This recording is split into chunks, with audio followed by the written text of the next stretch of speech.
Lorsque je me rends pour la première fois sur www.flipgrid.com, voici la page à laquelle j'accède. On me demande soit de me loguer, de me connecter, soit de me créer un compte. Si je n'ai jamais créé de compte sur Flipgrid, je vais donc cliquer ici sur Educator Sign Up. On me propose alors de me connecter sur Flipgrid directement à partir de mon adresse Google ou d'un compte Microsoft. Nous allons nous utiliser nos adresses Google. Pourquoi? Parce qu'il y a ce lien qu'il est possible de faire entre Flipgrid et nos comptes Google et notamment notre Google Drive. Et ça nous permettra par la suite de plus facilement exporter des vidéos d'élèves par exemple directement sur notre compte Google Drive. Alors quand je clique dessus, on me demande mon adresse. Si je prends par exemple l'adresse de Rita, je rentre donc bien mon adresse Google qui est mon adresse mlf-liban.org, puis mon mot de passe. Je suis maintenant connecté sur Flipgrid avec mon adresse Google. J'arrive donc ici pour la première fois, alors je vais préciser que je suis au Liban, ici en l'occurrence, l'âge de mes élèves, école élémentaire, ma date de naissance. Et puis j'arrive ici pour la première fois sur la page qui sera toujours la mienne en tant qu'enseignant ou qu'enseignante. On me conseille de créer un sujet de discussion, ce qu'on va appeler dans Flipgrid un topic. Je ferme pour vous montrer vraiment où on arrive. Pour l'instant, ce que je vous propose de faire, c'est d'abord de créer votre groupe. Vous allez créer un groupe pour cette année. Vous pouvez cliquer ici ou là. C'est la même chose. Par exemple, il va s'appeler classe des CE1-2. Là, petit point de vigilance, changez le join code CE1-2 LNI. Ça veut dire quoi? Ça veut dire qu'à chaque fois que vos élèves vont se connecter sur Flipgrid, ils peuvent rentrer directement sur le site en tapant www.flipgrid.com comme n'importe qui, mais en faisant /CE1-2 LNI, ils pourront arriver directement sur leur page.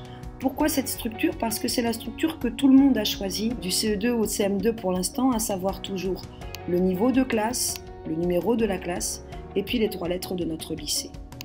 Là, on ne va pas demander, on ne va pas faire une inscription des élèves avec leur adresse email. On va leur créer nous-mêmes leurs usernames. Pourquoi? Pour qu'encore une fois, ce soit beaucoup plus simple.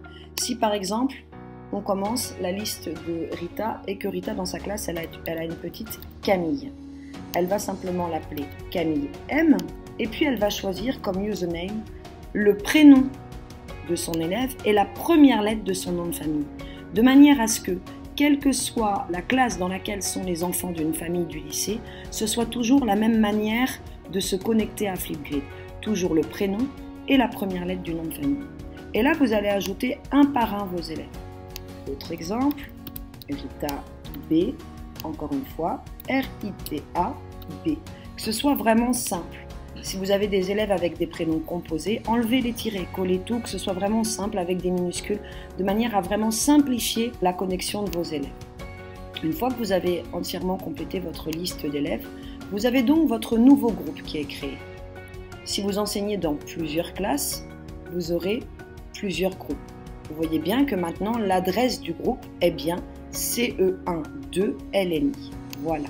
Et là, Rita, quand elle arrive sur Flipgrid en tant qu'enseignante, elle a sa classe des CE1-2 qui est créée avec l'ensemble des élèves qui ont été ajoutés. Maintenant, lorsque je rentre dans mon groupe, je peux modifier cette image-là, cette petite icône. Vous pouvez changer ce que vous voulez. À n'importe quel moment, vous pouvez aussi ajouter des élèves. Et puis, ici dans Personalize, vous pouvez tout à fait choisir une autre image pour votre classe, bien sûr. Et vous voyez que tout de suite, l'image se modifie, que si je retourne dans ma liste des groupes, j'ai changé d'image. Vous pouvez aussi importer une image sans aucun souci. Et puis, vous voyez que vous n'avez pas encore de topics qui sont créés. Vous allez donc cliquer sur Add a Topic.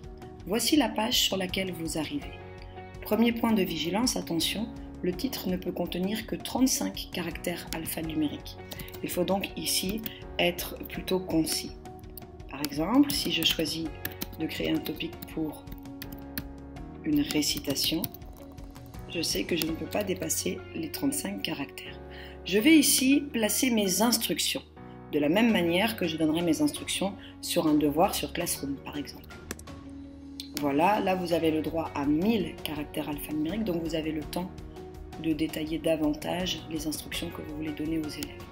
Vous pouvez ajouter ici un média.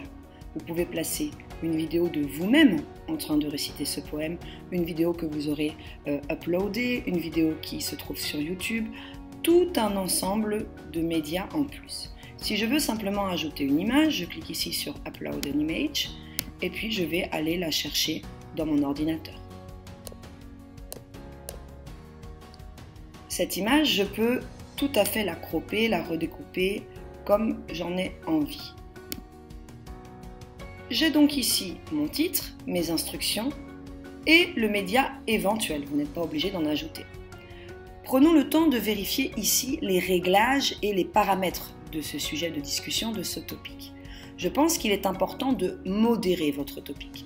Cela signifie qu'à chaque fois qu'une nouvelle vidéo ou qu'un nouveau commentaire sera publié par vos élèves, il ne sera pas accessible aux autres enfants de la classe tant que vous ne l'avez pas validé.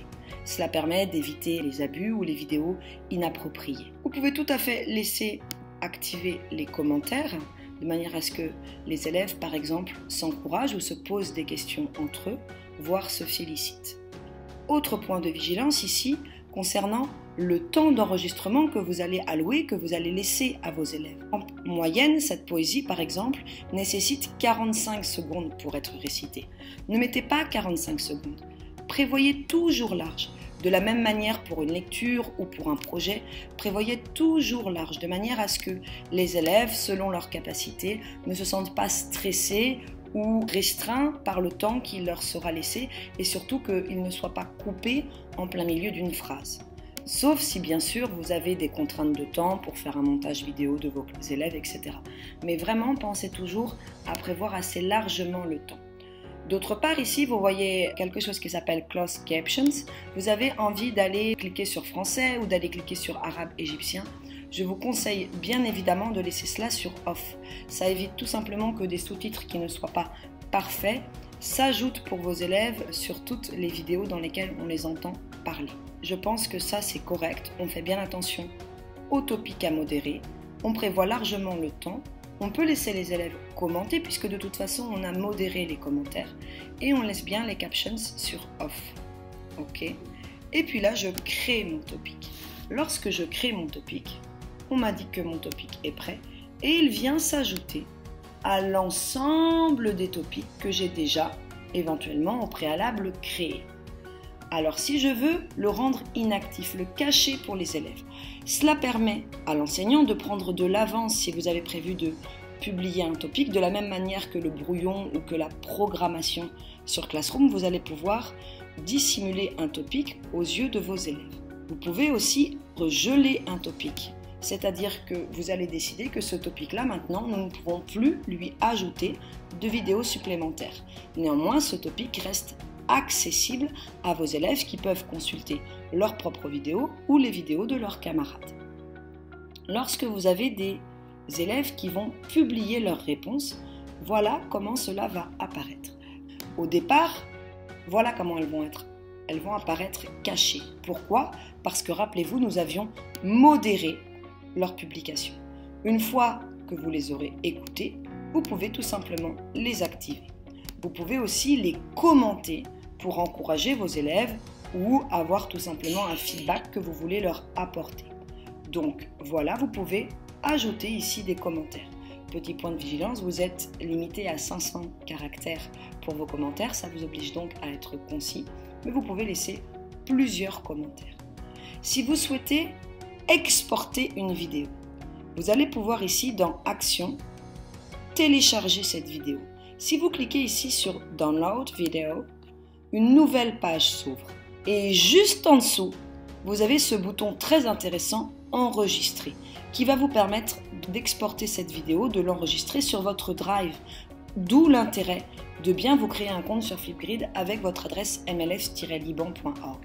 Là, vous pourrez donc télécharger soit votre vidéo directement sur votre ordinateur en local, soit l'enregistrer sur votre Drive pour, par exemple, la partager plus facilement à un ou une collègue.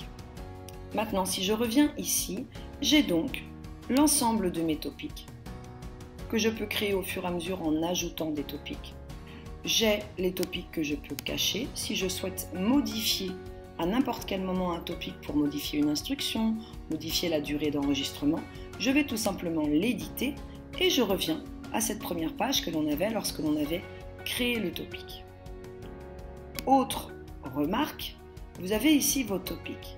Et puis si vous revenez tout en haut là dans discussion, vous avez vos groupes de classe. Pour vos groupes de classe, vous pouvez très bien faire le choix, comme moi ici, d'ajouter un copilote, un autre enseignant à votre classe. Pour ce faire, c'est très simple, vous allez tout simplement cliquer sur Add a Copilot. Il faut que cette professeure ait déjà créé son compte sur Flipgrid. Si vous ajoutez une professeure qui n'a pas encore de compte sur Flipgrid, on va vous indiquer que cette professeure, que cette personne n'a pas de compte encore. Donc, le copilote doit d'abord avoir créé un compte. Une fois que vous aurez la confirmation de votre co-enseignant que son compte a été créé sur Flipgrid, vous pourrez l'ajouter en ajoutant son adresse mlfliban.org. Voilà, les possibilités avec Flipgrid sont infinies. Vous pouvez très bien travailler le langage oral et l'expression avec des lectures, avec des poésies, le discours argumentatif, un travail, quelle que soit la matière, autour de leur propre expérience de vie. Vous pouvez aussi mettre en place un laboratoire scientifique où toutes les expériences que vos élèves vont réaliser dans le cadre de l'enseignement des sciences expérimentales et technologies vont pouvoir prendre place tout au long de l'année. Ce sera donc un topic qui va rester actif toute l'année. Mais vraiment, les seules limites à votre création de topic, ce sont vos capacités d'imagination et les besoins que vous pourriez rencontrer dans le cadre des enseignements dispensés. N'hésitez pas, si vous avez besoin de quoi que ce soit, à demander de petits conseils. Je vous souhaite une belle découverte et beaucoup de plaisir.